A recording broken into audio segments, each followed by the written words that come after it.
Hello everyone, welcome to Get Maths. Today we will understand Euclid's division lemma and algorithm from chapter 1 real number of class 10. So let us start.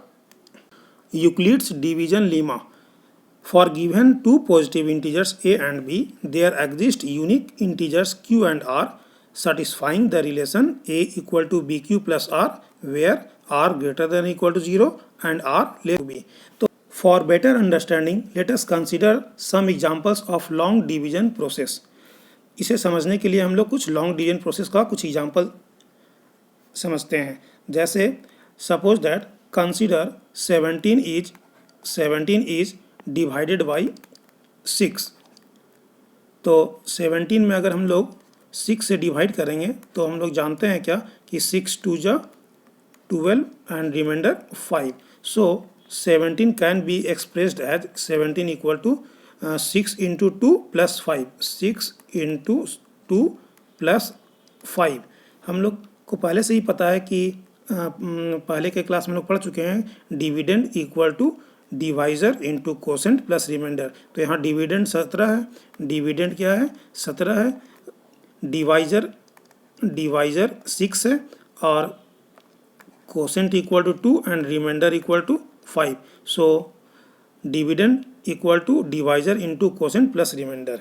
तो इसे समझने के लिए एक और example लेते हैं हम लोग. Consider two positive integer 25 and 7.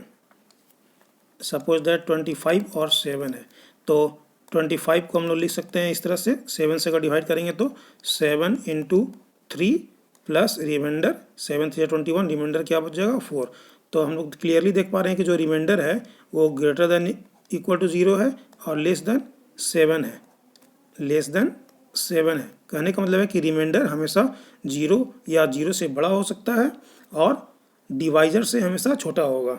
ठीक है, तो यही यूक्लिड्स डिवीजन लीमा में है कि a equal to b q plus r. A dividend हो गया, b डिवाइजर हो गया, b से अगर डिवाइड करेंगे और जो क्वोशेंट आएगा वो q हो गया. तो a equal to b q plus remainder r, और r क्या है r greater than equal to 0 होगा क्योंकि रिमाइंडर या तो 0 होगा या 0 से बड़ा होगा. अगर पूरा तरह से डिवाइड हो गया तो 0, और अगर डिवाइड नहीं हुआ तो कुछ रिमाइंडर बचेगा, लेकिन जो भी रिमाइंडर बचेगा वो डिवाइजर से ज़रूर छोटा होगा. ठीक है, तो इसे ही हम लोग यूक्लिड्स डिवीजन लीमा कहते हैं, जो कि यहाँ दिया हुआ है. For two positive integers a and b, there exist unique integers q and r satisfying a equal to bq plus r, where r greater than equal to 0 and less than equal to b. Now अब हम लोग समझेंगे कि Euclid's division algorithm क्या है. तो Euclid's division algorithm और कुछ नहीं है बल्कि एक वेल डिफाइंड प्रोसेस है to find HCF of two integers, any two integers. Euclid's division algorithm.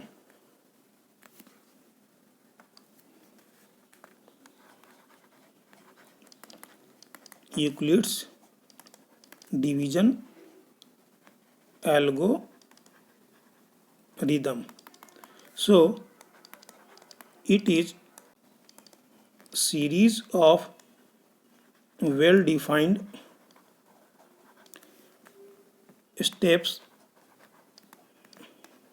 to find HCF of two positive integers. एक एग्जांपल हम लोग ले लेते हैं. जैसे कि सपोज दैट हम लोगों को कोई भी सपोज दैट 24 एंड 36 का एचसीएफ निकालना है. तो हम लोग 36 को लिख सकते हैं इस तरह से, यूक्लिड्स डिवीजन लीमा का प्रयोग करके 36 इक्वल टू 24 से डिवाइड कर देंगे. 24 1 जा 24 एंड रिमाइंडर क्या बचेगा 12. हाँ देख लीजिए, 36 में ऐसे हम लोग डिवाइड करते हैं लॉन्ग डिवीजन प्रोसेस से. तो 24 1 जा 24, रिमाइंडर कितना बचा 12. फिर इस रिमाइंडर से हम लोग डिवाइजर जो 24 था उसमें डिवाइड करते हैं. 12 2 जा 24, रिमाइंडर 0. तो जब तक रिमाइंडर नहीं आएगा तब तक हम लोग इस प्रोसेस को रिपीट करते रहेंगे। तो जो लास्ट डिवाइजर हो गया वो हो गया HCF। तो इसी तरह से 36 इक्वल टू 24 इंटू 1 प्लस 12, ये यूक्लिड्स डिवीजन लीमा का A equal to BQ plus R का फॉर्मेट आ गया।